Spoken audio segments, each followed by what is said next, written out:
तो hello good morning to all of you, कैसे हैं आप लोग। उम्मीद करते हैं सभी को अच्छे होंगे। तो आज की क्लास में हम लोग क्या पढ़ने जा रहे हैं, आज की क्लास में हम लोग सौर मंडल को डिटेल समझने जा रहे हैं। शुरू करेंगे और सबसे पहले देखेंगे कि पहला नंबर क्या दिया हुआ है। तो सब किसी को पता है कि सौर परिवार जो होता है यानी सोलर जो सिस्टम होता है यानी सूरज और बाकी जितने 8 ग्रह हैं उन सभी ग्रहों में उसका मुखिया कौन होता है। तो सबको पता है कि कौन सा मुखिया था, सूरज होता है, सूरज को मुखिया बोलते हैं।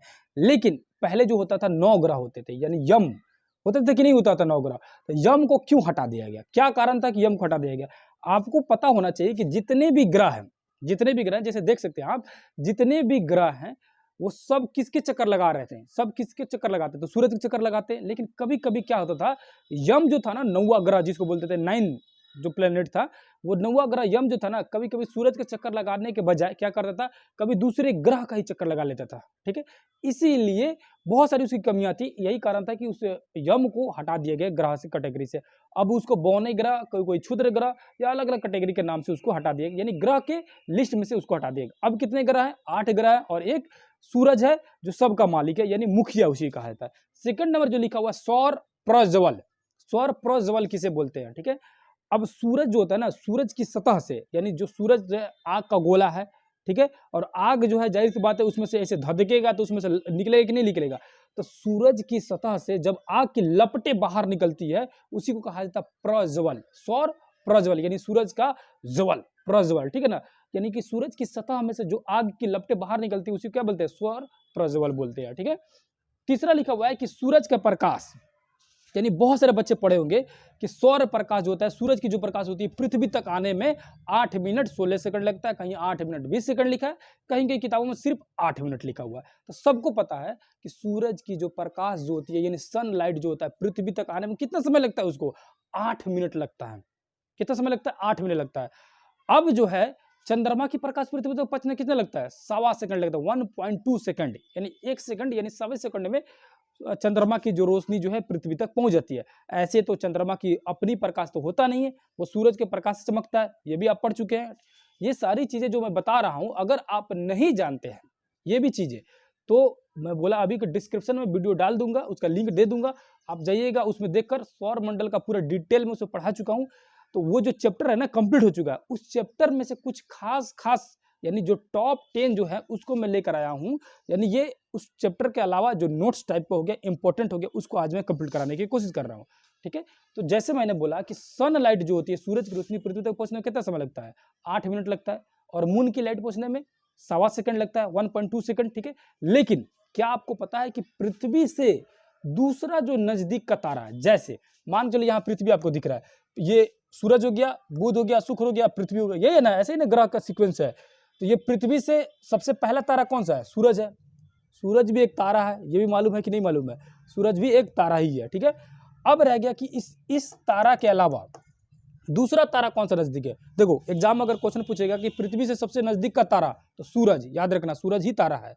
और पूछेगा दूसरा, इसके अलावा दूसरा कौन सा सूरज है यानी दूसरा कौन सा तारा है जो पृथ्वी के नजदीक है। यानी आसमान में तो बहुत सारे तारा है कि नहीं है, पृथ्वी से नजदीक तारा कौन सा हो गया, सूरज हो गया। सेकंड वो तारा जो पृथ्वी से नजदीक है उसका नाम क्या है, तो प्रॉक्सिमा सेंचुरी। ठीक है, लेकिन अभी आपने सुना कि ये इस सूरज का प्रकाश जो है पृथ्वी तक पहुंचने में 8 मिनट लग जाता है। तो क्या आप बता सकते हैं कि इस सूरज यानी सेकंड जो सूरज है जिसका नाम प्रॉक्सिमा सेंचुरी मैंने बताया, इसका प्रकाश पृथ्वी में पहुंचने में कितना समय लगता होगा, कितना समय लगता होगा, 4 ईयर यानी 4 साल, 4 ईयर। ठीक है, 4 साल लग जाता है इसका प्रकाश, उसकी रोशनी पृथ्वी तक आने में 4 साल लग जाता है।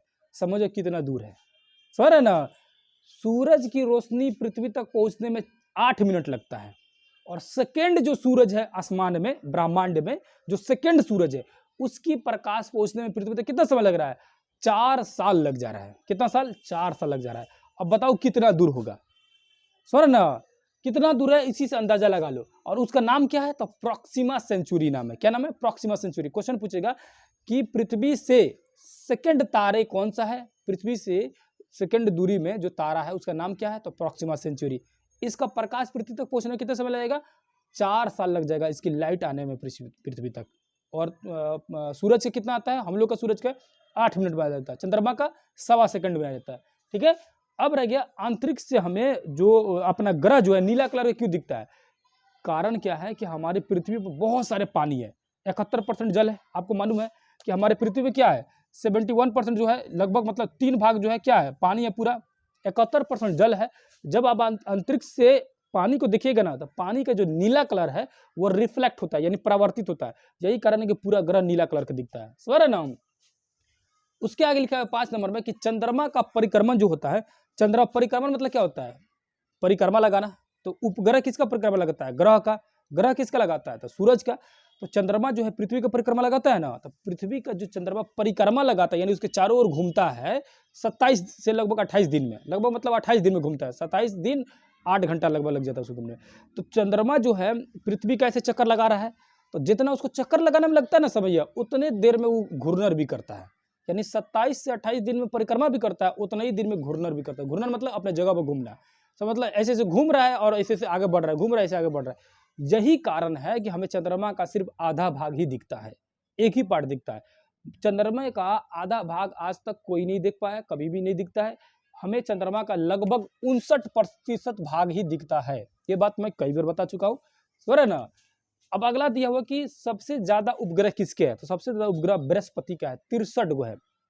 और उसके बाद किसका है, तो शनि का है, 62 गो। याद रखना, सबसे ज्यादा उपग्रह किसका है, बृहस्पति का, और सब उसके बाद कौन सा है, शनि का है, ठीक है। 7 नंबर दिया हुआ कि सबसे बड़ा क्षुद्र ग्रह। आपको पता होना चाहिए कि आप पढ़े हुए हैं कि मंगल ग्रह और बृहस्पति ग्रह के बीच में बहुत सारे क्या है, क्षुद्र ग्रह, एस्टेरॉयड है कि नहीं है, क्षुद्र ग्रह पढ़े कि नहीं पढ़े। लेकिन इन क्षुद्र ग्रहों में सबसे बड़ा ग्रह कौन सा है, और उसका नाम क्या है, सीरस। क्या नाम है, सीरस। क्या नाम है, ध्यान से पढ़िएगा, यहाँ पर लिखा हुआ है सीरस। सबसे बड़ा क्षुद्र ग्रह कौन सा है, सीरस। क्या इससे पहले आप जानते थे? अगर जानते थे तो कमेंट करके जरूर बताना, जो नहीं जानता होगा वो भी कमेंट करके बताएगा कि नया कुछ सीखने के लिए मिला। तो ये मंगल ग्रह और ये बृहस्पति ग्रह, इसके बीच में तो आप लोग पढ़े थे कि इसके बीच में होता है क्षुद्र ग्रह, लेकिन इन क्षुद्र ग्रहों में सबसे बड़ा क्षुद्र ग्रह कौन सा है, तो सीरस है। कौन सा है, सीरस है। अगला लिखा हुआ है पृथ्वी एक नक्षत्र को 14 दिन में पूरा करती है। अब रह गया नक्षत्र किसे कहते हैं भाई, तो ये नक्षत्र हो गया, तारा मंडल हो गया, इस सब का वीडियो में बनाकर डाल चुका हूँ। नहीं देखोगे तो मैं बार बार बोल रहा हूँ, आप जाइएगा, बहुत सारा वीडियो डाला गया ज्योग्राफी का। अगर आप ज्योग्राफी का बहुत सारे वीडियो अगर देख लेते हैं तो उम्मीद है कि ज्योग्राफी में लगभग आपको बहुत सारी चीजें क्लियर हो जाएगी। तो सूरज के नजदीक में जो तारा होता है ना, उसी को नक्षत्र बोला जाता है। ये टोटल जो नक्षत्र होते हैं ना 27 गो होते हैं, ठीक है। और तारा मंडल जो होता है ये 89 गो होता है, ठीक है। अब नक्षत्र जो होता है 27 गो, ठीक है, 27 गो तो नक्षत्र है। उस नक्षत्र को, एक नक्षत्र को पार करने में पृथ्वी को, हमारे सूरज को सूरज बोल रहे हैं, हमारी धरती को 14 दिन लग जाता है। क्वेश्चन पूछता है कि एक नक्षत्र को पार करने में पृथ्वी को कितना समय लगता है, 14 दिन लगता है, ठीक है। यानी पृथ्वी को एक नक्षत्र पार करने में कितना समय लग रहा है, 14 दिन लग रहा है, समझ रहे ना। अब कभी कभी क्वेश्चन पूछ देगा कि जो नक्षत्र मंडल, यानी नक्षत्र का जो ग्रुप है उसको क्या बोलते हैं, उसका नाम क्या है। जैसे आकाशगंगा का नाम क्या है, मिल्की वे, ठीक है कि नहीं, ब्रह्मांड हो गया, आकाशगंगा को।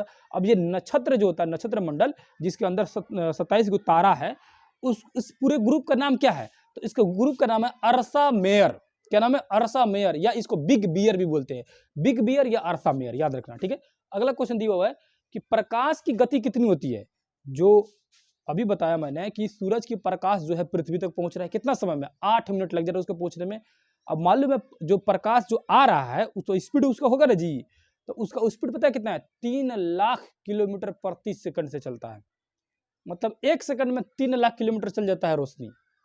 उसके बावजूद आने में 8 मिनट लग गया। अब आपको कमेंट करके बताना है कि कितना दूरी है पृथ्वी की सूरज से, कितनी दूरी है, ठीक है, कितना दूरी है, इसको आपको कमेंट करके जरूर बताना, ठीक है।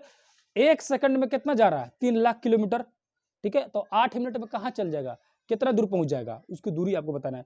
यानी कि 1 सेकंड में कितना, 3 लाख किलोमीटर, तो 8 मिनट में कितना लाख किलोमीटर, कितना किलोमीटर, करोड़ अरब, कितना, जितना भी जाए, ठीक है। आपको कमेंट करके बताना है, ठीक है।